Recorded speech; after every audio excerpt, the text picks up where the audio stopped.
If I were Mr. 3000, I'd track down this record keeper who double booked this game that had 3 hits on it, and I would beat the crap out of him. Come on, you had one job to report the hits accurately, and you failed.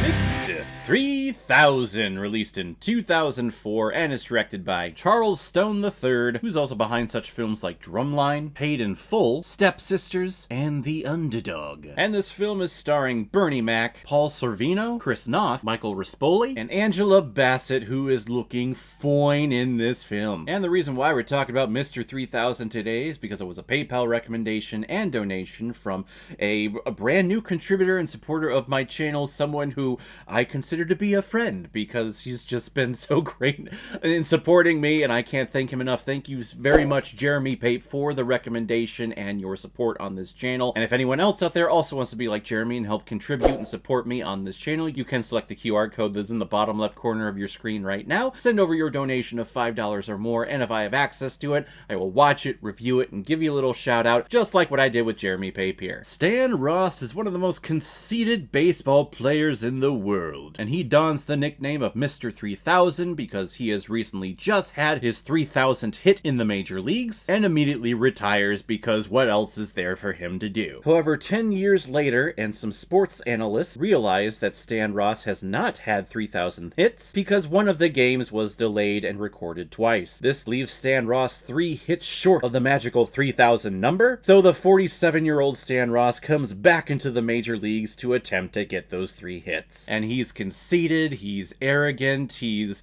basically a piece of shit, but in this second run of his with him coming back, he kind of sees all of these young people around that are kind of acting like him, and he sees the error of his ways. He sees how much of a dick he was in his earlier career, and he makes amends with other people, and he passes on instruction and tips and suggestions to the younger players so that they can be better players throughout their career. And that is such a heartwarming story for me, because that's the essence of life. That's the essence of humanity, and in many ways, for those people out there who've always questioned what is the meaning of life, for me personally, I believe that the meaning of life, one, is to be happy. That's the main thing that you should find in life, is just something that makes you happy and for you to be happy. But the second thing is your legacy. And legacy not in fame and fortune, but legacy in the knowledge that you pass on to the younger generation so that they can take that and better their lives, and then take that knowledge and pass that on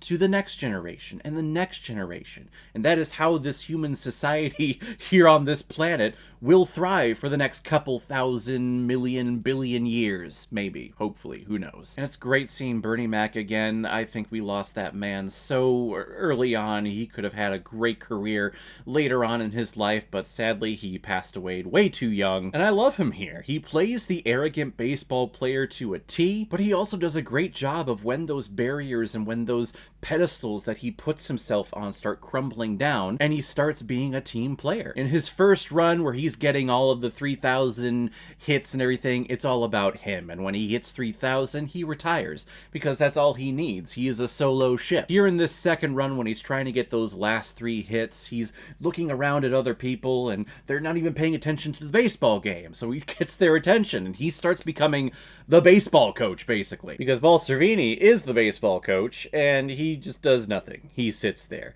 And it actually got me thinking that, you know, as in terms of being a professional coach in a professional sports league, whether it's baseball, football, aka soccer, hockey, anyone, being a baseball coach is probably the laziest profession out there. You're not calling plays, because you can't call plays. It's all random. The most that you do as a coach during a game is you call for one of the relief pitchers to start warming up, and then once they're warmed up, you come out to the mound and you relieve the main pitcher. That's all you do. And if I piss any baseball fans off, I apologize, but really think about it. Really think about all of the sports and all of the coaches that you see. In football, they're calling plays. In soccer, they're constantly out there. They're telling people where to go and how to do things. Hockey, they're getting enthusiastic and they're calling out plays as well. Baseball, He just sits there and does nothing. The perfect description of this movie is that it's nice. It is a nice sports film. It is nothing that is going to be the best. This is definitely not the best sports film out there. In terms of the climax, it's very rushed. Stan is starting to make himself more humble and become a better man, then all of a sudden he starts becoming arrogant again. He's falling back into the old Stan Ross traps. And then we're at the final game of the season, and it lasts for all 5, maybe 7 minutes. The climax is definitely a letdown, and Bernie Mac, he calls it out in the movie when he's narrating the end, like, yeah, this is corny, this is cheesy, but you know what? So what? I mean, so what? It brought down this movie a couple of pegs. But I do love seeing Bernie Mac, and he has great chemistry with Angela Bassett, which, gosh, you look at her in this movie, and whew, how could you not have great chemistry with her? Like, wow. Wow. It's definitely a nice film to show, like, your dad.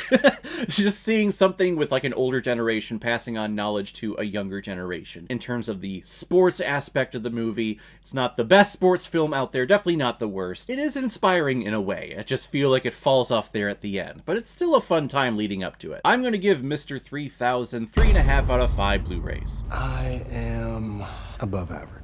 So guys, if you've seen Mr. 3000, what did you think about it? Or if you've never seen it before and you stumbled across because of this video, then comment below and let me know what you thought about it. And as always, if you like what you see here, if you like my take on movies, then hit the subscribe button and make sure you hit that bell. See you all the next time I release next movie review. So guys, I will see you next time on the channel, but in the meantime, be well, be good to each other, and go watch a movie. Take care, guys.